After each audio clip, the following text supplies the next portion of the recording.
I've only got 18 minutes, so I might talk very, very fast. The first thing I want to say is opportunity is unlimited. Poverty is not an option.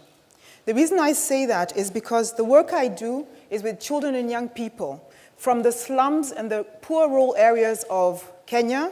And moving on beyond that, I've also started working in Germany with young people who are street children, who again feel that they have no opportunities and their chances are limited. So what I want to talk to you about is how, and the model that we use to try and get these young people to realize that they are the ones who can change their lives and make a difference in what they become and their own destinies. The first thing we do is we talk about their voice. The organization I run, a foundation, is called Sauti Kuu. Sauti Kuu means in Kiswahili, powerful voices. Why have a powerful voice? Because with a powerful voice, you can redefine who you are and the kind of life you live. So we try first and foremost to redefine what poverty is. Because in the usual way we see poverty, we define it by what we see visually. We try to go beyond that a hut, beyond that shack that somebody lives in the slums, to find out whether they're really poor. What is the potential within that community, with that family, and with those young people? We also say that we redefine what development aid is, because development aid has been going on for years, in my country for over 70 years, and we are still struggling. We still have problems. We're still considered poor. We're still underdeveloped, and everybody's getting tired of that. We too are getting tired of it. So what we're trying to do is by redefining poverty, redefining what development aid is, we try to change the mindset of the people we work with, the young people. And one of the most important questions we ask, are you a victim or are you a victor? I work with young people, so I was told I can do somersaults, handstands, and all, and play around here. So I'm going to do just that. So the first thing we try to do is we redefine poverty. Poverty is no excuse. I'm going to throw this into the crowd, so whoever gets it, keep it. It's a little message, so there you are, okay? And if you don't like it, pass it on. I'm not allowed to leave this circle, so I'll do that a bit later. We'll deal with that one. We practice this, but I can't waste my minutes, so I'll move on. So the next thing is we talk about development as not being sustainable. Development aid, as it is held today, is not sustainable. That is the point of view that I take. And the reason why I take it is because we take development to be something that is philanthropic, outside of mainstream economic development. And it cannot be. If we are to create socio-economic development that is going to be sustainable, it has to be within the mainstream, which means that we have to make sure that development is not something that is done as charity because somebody feels sorry for somebody else. Because what happens when they get tired of feeling sorry? What happens when they don't have anything more to give? Everything comes to a standstill. It stops. So philanthropy cannot be sustainable economic development. Just bear with me on that one and just agree with me on that one, okay? Again here, philanthropy cannot be an excuse to be a victim. Thank you very much. Philanthropy cannot be an excuse to be a victim and to say, I cannot help myself. Again, I am sort of pushing at this development aid idea where we go in and we help. Because then the victim feels, I don't have to do anything. I'm poor. I get helped. Because my situation is so bad, somebody else externally has to change my life. I don't take ownership of what becomes of my life. And that's the problem we've been having. So, let's try again. Let me try this side. Oh my goodness. I really practiced this, but it didn't work. Okay, but I've got to help us, so there we are. All right. So, how do you do it? How do you get away from this mentality of believing that you're poor? Because we've defined poverty from outside, saying if you live in a mud hut, you don't have running water and electricity, you're poor. Or if you don't have shoes on your feet, you're poor. How do you move away from that and get the young people to start thinking, actually, we're not as poor as we think we are. Actually, we can do something with our lives. It's about awareness of self. We redefine who you are. Who do you think you are? It's about redefining what you see as your space and what you can do with it. And to really find that, in changing the mindset, we talk to the young people and tell them, what is in your community? We work with kids who live in communities where they have 10 acres of land, and they work 1 acre of land, and with the 1 acre of land is what they try to sustain a family of 5 children and a mother and a father. And it's not possible. You cannot do it. So we tell them, you've got to rethink what are your assets? What are the resources that you have? And by opening their eyes to the fact that you can live in a hut, have no shoes, and have no monetary paper money, but have wealth that you're not seeing, can move you from a place of poverty to a place of profit and prosperity.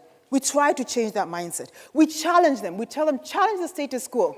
Challenge what they define you as. And we fight against an education system in our country in particular that makes you become a passive person. It's a tick-the-box kind of education system where you do as you're told, you learn by heart. You don't express yourself, you don't take a position on anything. It's very complacent. And we try to fight against this and tell the young people, you cannot be complacent, because the minute you're complacent, you become a victim of the circumstances. And you cannot be a victim of circumstances. You have to determine what you do with your life. And development aid has built on and has developed a victim mentality among the people who are supposedly being helped and are supposed to be helped. Let's try this again. This is really not working, but anyway, it makes it more interesting. Let me try again. Okay. Whoa, sorry. There we go. It worked. Okay. So, in redefining self, there are three words that I really like with this, and when I'm working with the young people. One I talk about is light. The other thing I talk about is voice. The other thing I talk about is fire. And when I say these three, they don't really seem to link up except that they're bright. And if you have a lovely voice, that can also be considered as bright. When I talk about the light, I talk about being seen. Young people, especially disadvantaged young people, do not see themselves as being seen. Even their parents sometimes forget their names. Oh, were you Mary Jane or Kamau? Okay, whatever, one of you go get water. You know what I mean? So they don't actually get seen. So what I tell them is you must be seen. That light of life is in your eyes, which means they have to look at you when they talk to you. Because very often, if you've been in the communities of disadvantaged children and young people, or in the rural area, kids don't look at you when they talk to you. They turn away and look away, or they talk and they're talking over your shoulder. And I'm constantly like, hey, here, I'm over here, talk to me. And one of the exercises I do with them, and you should all do it, except it's dark here, if you look somebody in the eye, and people who do film know that, you will see a light shine in people's eyes. Filmmakers put a light extra, especially black and white movies, to show the light in your eye, because when the light shines in your eye, it means you're alive. When you are dead, sorry, it sounds rather morbid, what do they do as a first? They close your eyes, because the light has gone out. So what we try to do is make the children and young people realize they have a light in their eye and they need to look up, stand straight, look people in the eye, not disrespectfully, because we have our cultures and our cultures are pretty strict, not disrespectfully, but look people in the eye so they see you are alive and you exist, and they see that light shining in your eyes and they take you seriously. That is the light that I talk about, to be seen. The other thing is to be heard, sauti kuu, powerful voice, powerful voices. And once you're heard and you hear your own voice, we use different methods, sports is one of them, very loud, very noisy. Once you hear your own voice, you realize you exist. And when others hear your voice, they realize you exist too. And if your voice is powerful and has something to say, they sit up and listen. And at that moment, you become somebody. And that is very, very important. Communication, but in the context where you set the conditions by having a voice. That's what we do with the young people as well. The other thing, the fire, your potential. Be aware of your potential, because there's so much potential in young people. I mean, I have a passion for the work I do with the young children and young people, because they just need the exposure. They just need a platform, and they just need a safe space. And they will grow wings and fly. I mean, my planes are pathetic in comparison. You know what I mean? They will grow wings and fly, and that's what we need to do. Let them realize their potential. And when they realize their potential, and they realize they have a voice, and they're being seen and being heard and taken seriously, they can act. And that's when we're starting to win, because they take action. And when they take action, they can't always get it right. They don't always know the answers. We don't either, but we work together. And we create a space where the young people can then start realizing their potential, taking ownership of their lives. And I'm talking about kids in Africa. You know the cliches around Africa and the stereotypes. And this is no exception. The German kids as well, the American kids, the Austrian kids. It's all kids around the world. And this is how we have to treat this situation. That's what development is about. That's what sustainable development is about. It's not about saying these poor kids with their running noses, where I always get mad at the photographs and say, well, didn't the photographer see that there was snot running down this kid's nose when the kid was being taken a photograph with a grandmother? That is not going to make me give £20 or $20 or 20 euros or even 20 Kenyan shillings, because they should have wiped that snot off that kid's face. It's not fair. But those are the photos being sold to us to tell us to get philanthropic and help and give charity. But that kid's, I mean, come on, who wants their kid to be seen like that? That is not development. That, for me, is something else. And we need to get away from that. We are trying. We're trying to do it. The thing we do around poverty is not enough just to say you're not poor because you live in a hut and you don't have running water and no electricity. You need to give the people something real and tangible they can work with. And what we do, like I said, we show them, make them aware and appreciate the land they have, for the people who work within the rural area, to show them that they actually can use agriculture. They just need the support, again, that we give, to be able to find ways to use technology to improve their lot with the land that they have, because they have a lot of it, and land is valuable. But the rural area people who live in the poor communities don't believe that they have that valuable land, or the land is valuable and could do something for them. Handcraft, learning a skill, vocational training. We have this white-collar mentality. I need to get a job in an office. And first of all, the jobs in the office don't get paid so well, and there are not enough of them. We're not creating enough jobs. So these are discussions that have to be happening. Let's get real, let's get honest about what needs to happen to make development happen. Let's not be philanthropic about it only. I mean, my staff always kick me and say, no, we need the money, stop talking like that. But for real, if we're going to do it, we're going to have to do it honestly. And education, everybody will agree with that. Education is key. I always put it last because it's so obvious. Education is key. Everybody needs an education. And we actually work with slum kids, but what we do, which is a bit different, is that we don't look for the most brilliant kids, the ones that get A's, the ones that are, because I believe those ones will succeed somehow anyway. If they don't make it in education through school, they'll find some way to, live their lives and get by. But the ones who are really, really struggling are the ones who aren't so bright, the ones who missed 2 years of school and can't catch up, who can't read and write, and who nobody wants to be interested in because it's not like there's no return on investment, it seems. But for us, the return on investment is that a kid gets to finish school, formal education, and has a certificate, even if it's a D. Because if that person gave 100%, then that D is valid because that's what they are.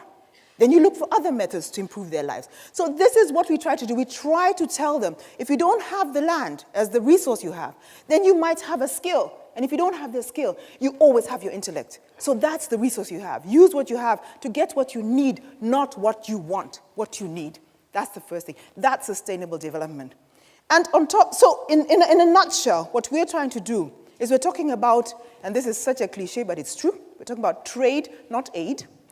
So look at a way of making the interaction in this development arena, in the so-called humanitarian sector, problematic as a term as well, make it pay off. So make it something that enables these children and young people and their families become part of the economic value chain, okay? The other thing is we need to start talking about shared global responsibility. It is not just the responsibility of the West to make sure, or rather the Northern Hemisphere, to make sure that the Southern Hemisphere is doing well. It is our responsibility too. And we need to take that responsibility.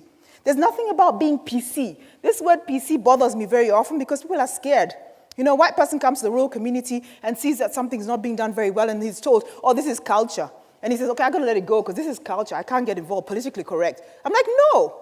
Or somebody, or you're being ripped off. You're being overcharged for something because you're a white person in a community of Africans who know that you're going to feel guilty, so you're not even going to say anything, that you're being charged 3 times as much as the local to buy your beer.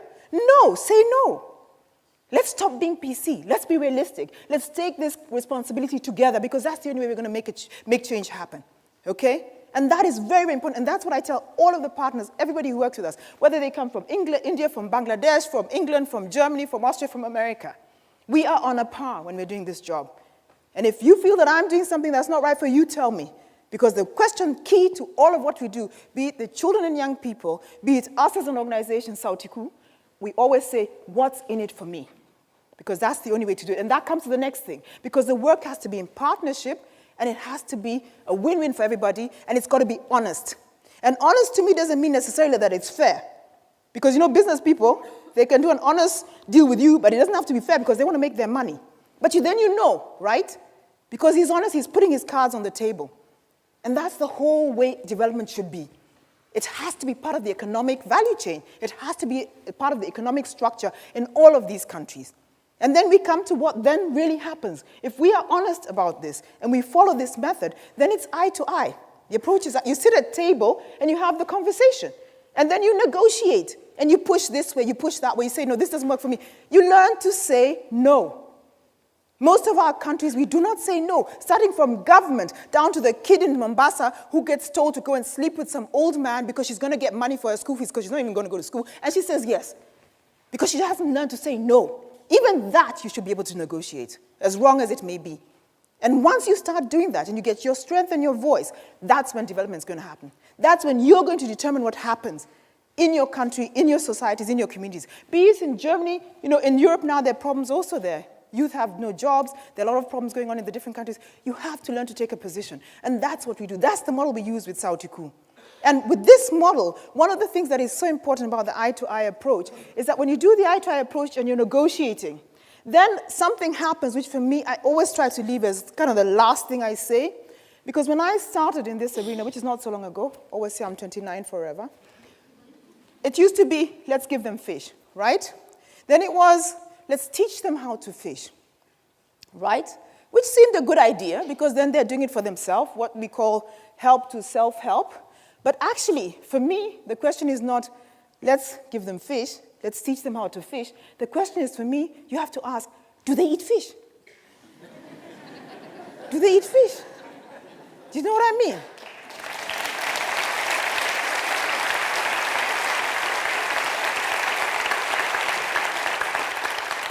Because if you don't ask the question, then you're not having a conversation. Because if you have the conversation, you realize, oh, actually, they don't eat fish, and they have something they already eat. It's just that the soil is not that good, or they are not able to irrigate it, or whatever. Then you discuss, can we help? And a part of the honesty is being able to say, actually, I'm not the right person to help you on this one. Go to somebody else. Have you ever heard of an NGO that has said, no, they're not going to do something because it's not their competency? You'll get this and that consultant in, and you'll figure it out and write a report and write up a strategy, a program, and etc., and it'll be done. How many white elephants do we have in Africa? I don't even know why they're called white elephants, because ours aren't white. You know what I mean? So this is the kind of thought that we're trying to spread among the children and young people that we work with. Sustainable economic development. It's not just economic, socio-economic development. That includes ecology. All of this only happens if we're in dialogue with each other.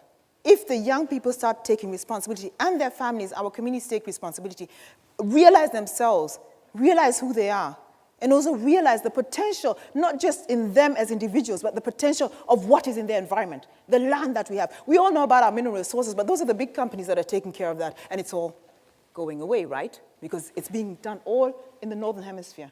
Contract signed, and it's gone. But even in the little that we still control, we need to see that there's potential in that, and that we can do something with it. And so as I talk to you, I'm not just talking to you as people in the West. I talk to my own people like this. And this is the work we do in the foundation that I run. I talk with young people and I tell them, you are responsible for your destiny. You are responsible for what happens to you. You have to make that difference in your life. And you are responsible whether you're eating fish. If you're a vegan and you don't normally eat fish, do something about it. Thank you. But before I go, I have 55 seconds to throw my planes, because I completely forgot about them. Okay, here we go. Yay! Oh, sorry. Oh, yes. Oh, that was good. Okay, now. Wow. Yes. Thank you.